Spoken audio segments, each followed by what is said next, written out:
नमस्कार, स्वागत है आपका द ट्रूथ 24 में। मैं हूं अभिषेक दुबे। माघ मेले में स्वामी अविमुक्तेश्वरानंद का मामला जिस तरीके से तूल पकड़ रहा था और जिस तरीके से लगातार समाजवादी पार्टी की तरफ से और उनके मुखिया अखिलेश यादव की तरफ से मुख्यमंत्री योगी आदित्यनाथ पर और उत्तर प्रदेश सरकार पर आरोप लगाए जा रहे थे, आज विधानसभा में अपने संबोधन के दौरान योगी आदित्यनाथ ने उन सभी आरोपों पर जवाब दे दिया है।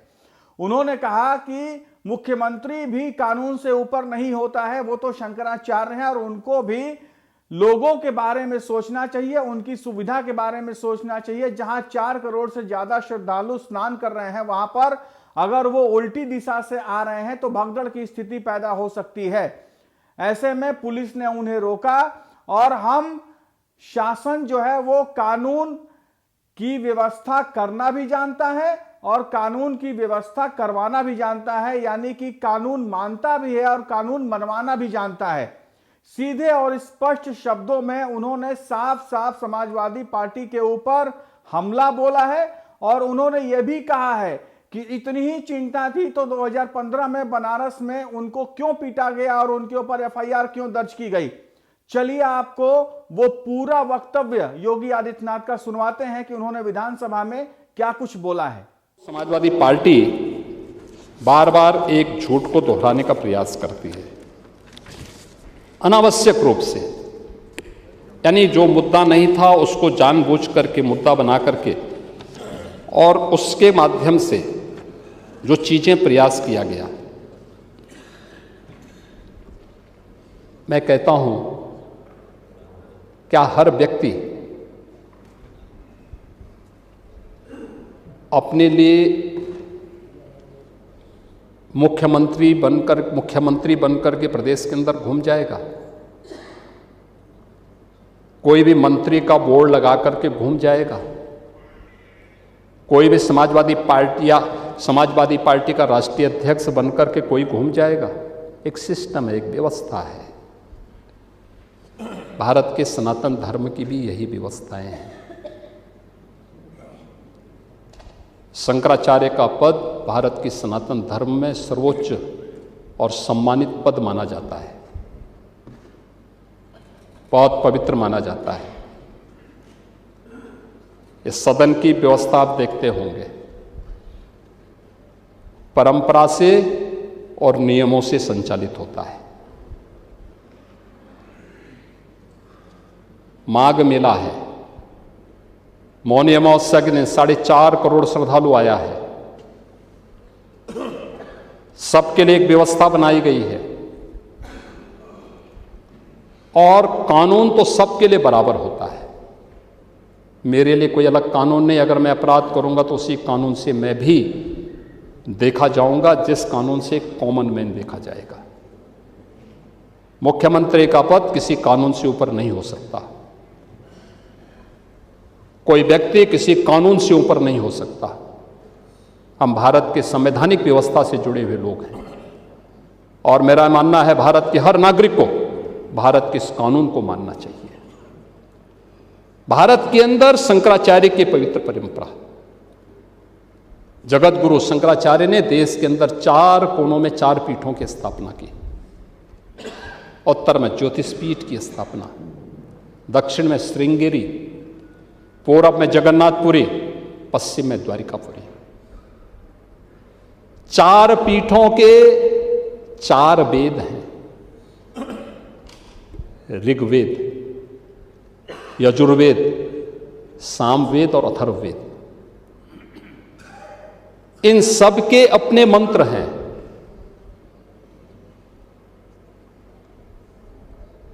ऋग्वेद, इसका मंत्र प्रज्ञानम ब्रह्म, ये प्रज्ञा ही ब्रह्म है, ये इसका मंत्र है। क्योंकि बुद्धि की पवित्रता पर ऋग्वेद ध्यान देता है। यजुर्वेद अहम ब्रह्मास्मि, ये इसका मंत्र है। मैं ही ब्रह्म हूं। कोई भी साधक जब अपनी साधना की पराकाष्ठा में पहुंचता है तो उसको इस बात की अनुभूति होती है। यही उद्घोष उपनिषदों का उद्घोष भी है। सामवेद तत्त्वमसि, यानी उस आत्मा के बारे में तू ही वह है, यानी जिसको तू बाहर ढूंढ रहा वो तुझ में ही है। और अथर्ववेद अयात्मा ब्रह्म, ये आत्मा ही ब्रह्म है। ये 4 मंत्र हैं। आदि जगत गुरु शंकराचार्य ने अनिवार्य किया है, जिस पीठ के लिए जो योग्य पात्र होगा उसका मंत्र, उसका भाष्य, आज की भाषा में आप कह सकते हैं थीसिस, वह विद्वत परिषद के द्वारा अप्रूव की हुई, उसके द्वारा और फिर उस परंपरा के द्वारा उसको मान्य किया गया। हर व्यक्ति शंकराचार्य नहीं लिख सकता। हर व्यक्ति हर पीठ के आचार्य के रूप में जाकर के जहां तहां वातावरण खराब नहीं कर सकता। उन मर्यादाओं का पालन सबको करना होगा। और अगर वो शंकराचार्य थे तो क्यों आप लोगों ने लाठीचार्ज किया था वाराणसी में? क्यों FIR लॉन्च किया था? आप नैतिकता की बात करते हैं। 4.5 करोड़ श्रद्धालु जहां पर आए हों,